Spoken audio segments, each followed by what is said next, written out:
En 2020, je demandais à la société, et l'homme dans tout ça, c'est-à-dire l'humanité de l'homme confrontée à toutes les modifications, les bouleversements de la vie moderne. Cette humanité de l'homme est ce vers quoi pousse la recherche qui est celle d'une vie, qui est la recherche de la voie bonne, ce que j'appelle le bien et le souci de l'autre. Et cette question ne m'a jamais quitté.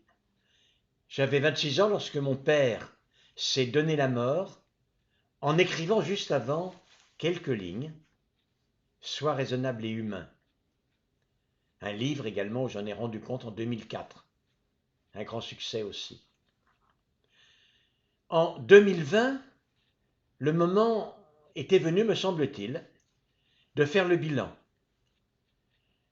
J'ai été confronté à énormément de questions impliquées dans beaucoup des bouleversements de la vie moderne. Dans mon domaine, naturellement celui des sciences, de la médecine, mais également des engagements, de la réflexion, des armes, des soldats. Et la question qui jamais ne m'a quitté était dans les positions que je prends. Papa aurait-il considéré que je me comporte de manière raisonnable et humaine? Et d'ailleurs, qu'est-ce que c'est? Être humain, c'est aller vers le souci de la protection de l'humanité dans l'autre. C'est ma définition du bien. Si bien que, 20 ans après, la question « Et l'homme dans tout ça ?» devient « Et le bien dans tout ça ?»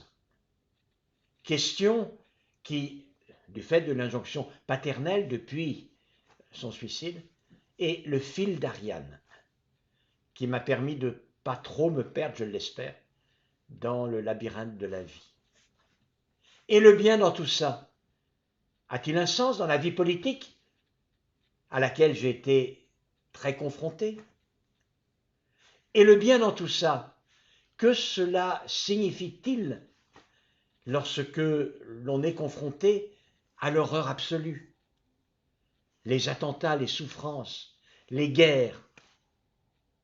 Et le bien dans tout ça, lorsque l'on observe toutes les mesures répressives, le développement des armées, des armes, les armes modernes autonomes, peut-on encore parler de bien? Et le bien dans tout ça, plus généralement, lorsqu'à côté de l'humain et de l'intelligence humaine se développe un vaste champ d'une intelligence véritable mais inhumaine, les robots dotés d'intelligence artificielle. Sois raisonnable et humain, mon fils. Il fallait que je m'impliquasse évidemment dans la défense de la fragilité des personnes fragiles. Toute ma vie durant, je l'ai fait. Quelle est la position, le rôle de la fragilité dans la société? En réalité, les soins qu'une société prend à conforter les personnes fragiles est justement ce qui transforme un groupe d'individus en une société. Le souci de la fragilité fait société. Dans le domaine du handicap, dans le domaine du cancer, je suis à l'heure actuelle le président de la Ligue nationale contre le cancer. J'ai été évidemment un spectateur, mais aussi un acteur des grands bouleversements de société. Tout d'abord, cette prise de conscience du sort de la situation des femmes après le mouvement MeToo. Qu'ai-je à en dire? Qu'ai-je à dire également de la manière dont moi-même je me suis comporté? Quel est le bien dans tout ça? Quel est le bien dans tout ça lorsque l'on voit cette très impérieuse exigence de conforter, de militer, de défendre une nature menacée aujourd'hui? Évidemment, nous sommes encore, et c'est la raison pour laquelle je n'ai pas le plaisir d'être avec vous, Nous sommes encore en pleine pandémie.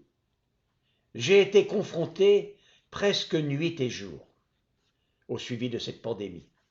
Je suis intervenu, vous le savez, en tout sans doute des centaines de fois, à la télévision, à la radio. J'ai défendu les personnes malades du cancer, victimes collatérales.